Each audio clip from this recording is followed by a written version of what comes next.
glorificá-lo e adorá-lo na beleza da sua santidade. Quero aqui também externar gratidão primeiramente a Deus por nos dar essa oportunidade de estar aqui em sua casa. Assim também quero externar minha gratidão ao meu pastor, aos meus pastores, pastor Arnóbio e a irmã Antônia.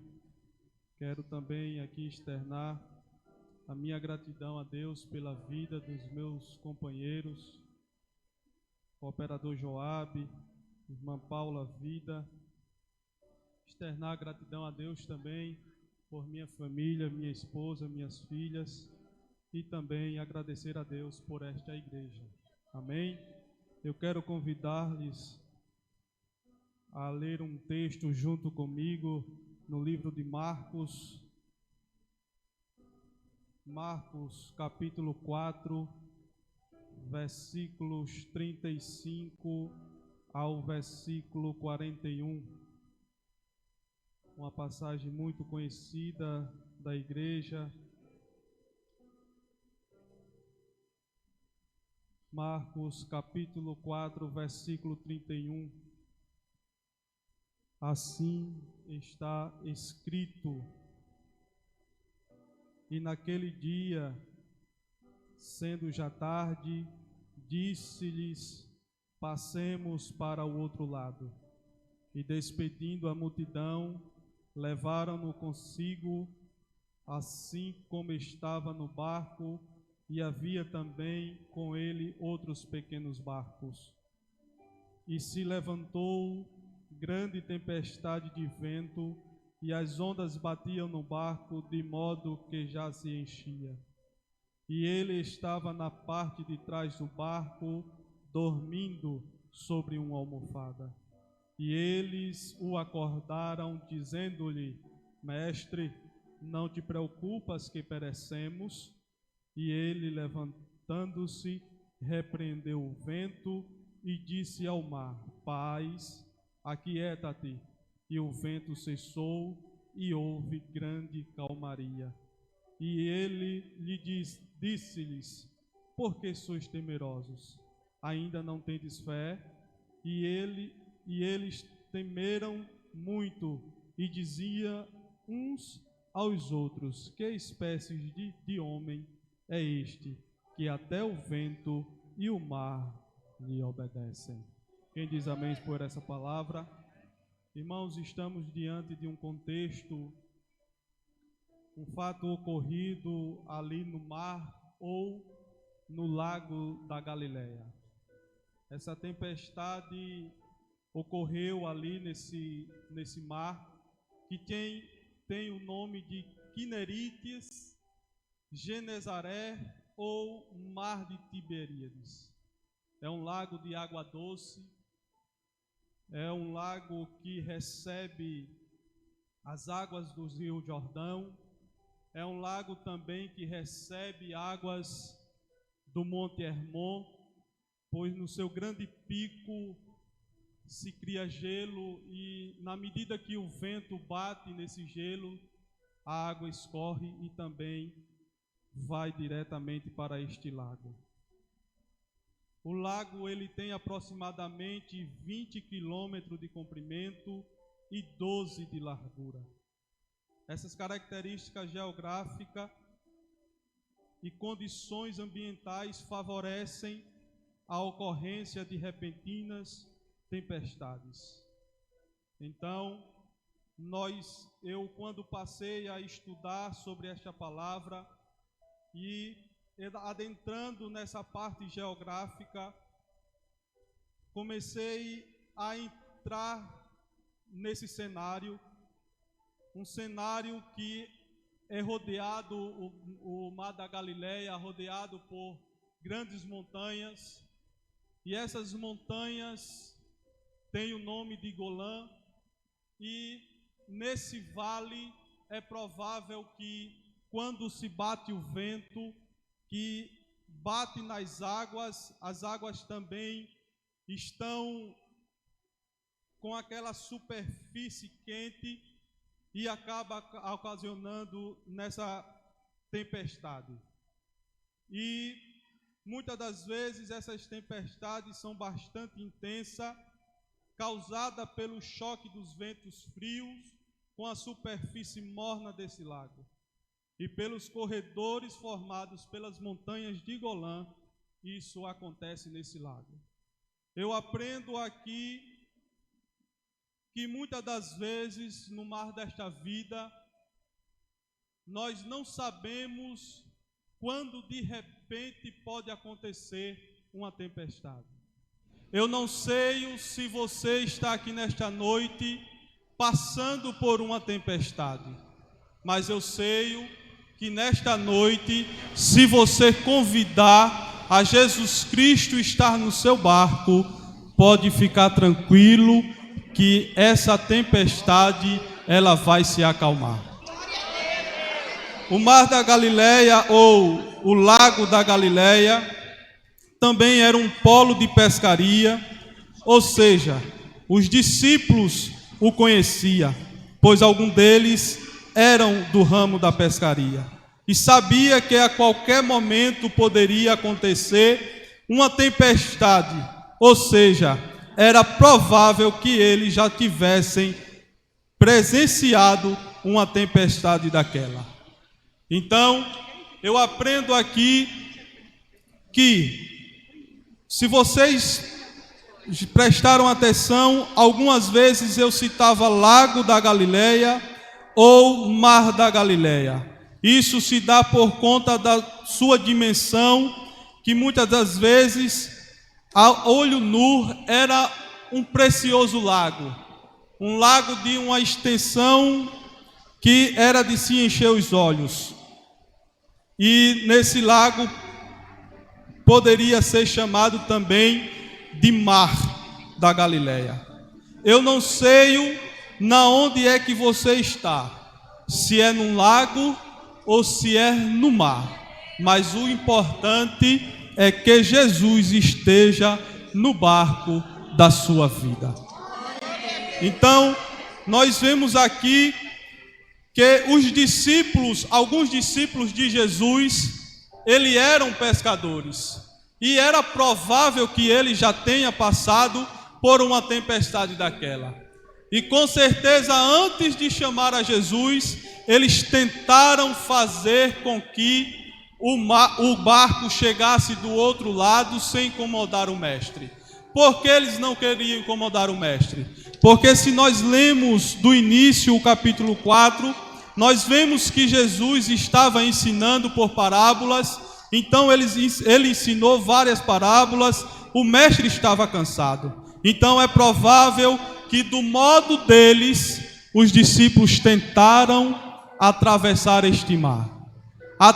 Tentaram atravessar o mar sem chamar a Jesus, porque o mestre estava descansando. Talvez você esteja nesta noite passando por uma tempestade. Talvez você nesta noite esteja no mar desta vida, passando por uma tempestade e tem se esquecido que Jesus está no barco. E tem tentado passar essa tempestade com as suas próprias forças. Tem tentado passar essa tempestade do seu jeito. Mas lembre-se, Jesus está no barco da sua vida. Então, no capítulo 38, começa dizendo assim: e ele estava na parte de trás do barco, dormindo sobre uma almofada. E eles acordaram, dizendo-lhe: mestre, não te preocupas porque perecemos? Ele faz uma pergunta, começa um diálogo entre os discípulos e Jesus. Jesus estava dormindo na parte de trás do barco. Então, nesta noite, talvez, nessa tempestade que você está passando, será necessário, já está sendo necessário, você acordar Jesus. Já está na hora de você lembrar que Jesus está no barco da sua vida. já está na hora de você deixar Jesus tomar conta, tomar rumo do barco da sua vida.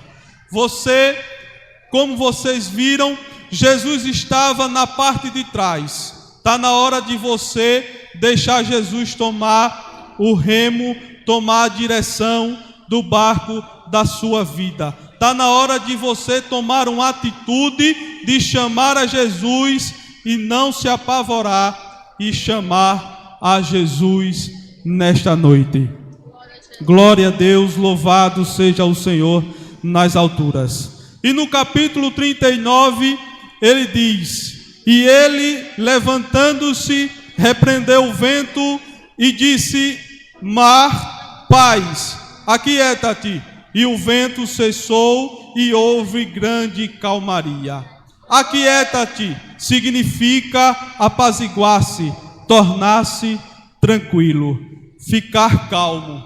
Então, Jesus nessa noite pode estar dizendo para a tempestade da sua vida: aquieta-te, apazigua-se, fica tranquilo. Mas também Jesus pode estar lhe dizendo nesta noite no seu coração que você deve se aquietar, que você deve ficar tranquilo, que você deve se acalmar, porque Jesus está no barco. Aleluia, glória a Deus. E ele disse: silencia-te, ou seja, calar, não fazer ruído. Talvez nessa noite também você tenha que se calar e não fazer ruído. Talvez nessa noite você tenha que calar e não fazer ruído nessa tempestade. A tempestade está grande. O mar está açoitando o barco da sua vida. Mas Jesus, naquela noite com seus discípulos, ele disse: mar, aquieta-te, cala-te. E talvez ele também esteja dizendo agora no seu coração: acalma-te, cala-te, porque é eu que vou tomar conta agora dessa situação. Aleluia, glória seja dada a Deus. E depois que Jesus disse isso, houve grande bonança naquele mar. Então, na sua vida, é provável que agora esteja havendo uma grande bonança para a honra e a glória do teu santo nome. Louvado seja o nome do Senhor. No versículo 40, Jesus disse, olha para os seus discípulos e diz, ele disse: por que sois temeroso? Ainda não tendes fé? E eu fui pesquisar algumas situações que os discípulos passaram com Jesus em ordem cronológica. E eu vi que em João, no capítulo 2, no versículo 2, Jesus transformando a água em vinho. Em João, no capítulo 4, no versículo 46 ao 54, a cura de um funcionário real, do filho de um funcionário real. Em Lucas, no capítulo 5, no versículo 11, a pescaria milagrosa. Em Marcos, no capítulo 1, do versículo 21 ao 28, a cura de um endemoniado. Em Marcos, no capítulo 1, 30 ao 31, a cura da sogra de Pedro. Em Marcos, no capítulo 1, versículo 40 ao 45, a cura de um leproso. Em Marcos, no capítulo 1, no versículo 1 ao 12, a cura do paralítico de Cafarnaum. E em Marcos, capítulo 3, versículo de 1 a 5, o homem da mão ressequida. Então veja que os discípulos já tinham passado por algumas situações que o Senhor Jesus tinha demonstrado para eles o poder e a autoridade que ele tinha sobre os eventos que aconteceram naquele momento. Então Jesus pergunta: por que são tão temerosos? Ainda não tendes fé? Tu viste muitas coisas que eu já fiz na tua vida. Jesus pode estar dizendo para você hoje aqui nesta noite: você já viu muita coisa acontecer na sua vida, que eu fiz acontecer na sua vida. Jesus está lembrando aqui, voltando à memória dos discípulos, o que ele já tinha feito, o que os discípulos já tinham presenciado. Não precisava estar apavorado, não precisavam eles estar pensando que iria morrer. Jesus está dizendo para você nessa noite: lembre do que eu já fiz na sua vida. Lembre que eu sou Deus de ontem, de hoje e de eternamente. Lembre que eu já fiz milagres e milagres e milagres na sua vida. E desta feita, o que você está passando não será diferente. Será para a honra e para a glória de Deus, em nome de Jesus Cristo. Quantos milagres Jesus terá que fazer para você ter fé nele? Primeira coisa que eu aprendo aqui. No versículo 35 tem uma promessa. Jesus diz para os discípulos: passemos para o outro lado. Se ele disse que vai passar para o outro lado, ele vai chegar do outro lado. Se ele te prometeu algo, ele vai cumprir em nome de Jesus. A tempestade pode estar grande, o barco está querendo ir a pique, o barco pode ser que você esteja pensando, vai arrebentar, mas se ele te prometeu, ele vai cumprir e você vai cantar o hino da vitória do outro lado. A segunda coisa, porque eles tinham que ter fé, porque o Criador do mar, do vento, estava ali com eles. Em João, no capítulo 1, no versículo 1, nos diz: no princípio era a palavra, e a palavra estava com Deus, e a palavra era Deus. Ele estava no princípio com Deus. Todas as coisas foram feitas por ele, e sem ele nada do que foi feito se fez. Então, os discípulos poderiam estar calmos, os discípulos poderiam ter fé, porque o Criador do mar estava naquele momento. O teu Criador está contigo. Quem te fez está contigo, então não precisa temer. Tenha fé, porque Jesus está no barco. Aleluia, glória a Deus, louvado seja o nome de Jesus Cristo. A terceira coisa, por causa da paz que Jesus demonstrava ali, o que Jesus estava fazendo? Dormindo, porque estava tudo sob controle. Temos que ter paz mesmo no meio das tempestades.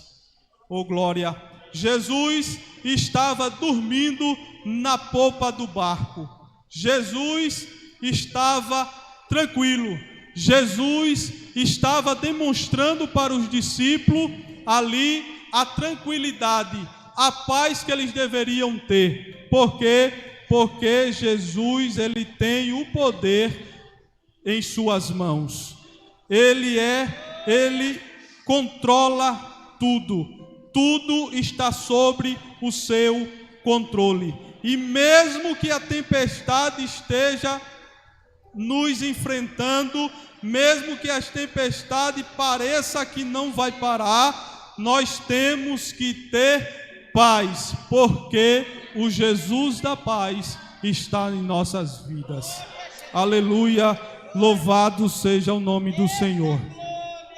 E no versículo 41 diz: e eles temeram muito e diziam uns aos outros: que espécie de homem é este, que até o vento e o mar lhe obedecem? Este é aquele que foi prometido lá no Éden, que da semente da mulher nasceria um que esmagaria a cabeça da serpente. e nascido de mulher, nascido sobre a lei, nasceu numa manjedoura, cresceu numa carpintaria e morreu na cruz do Calvário. Ele é o mesmo que faz milagres e maravilhas.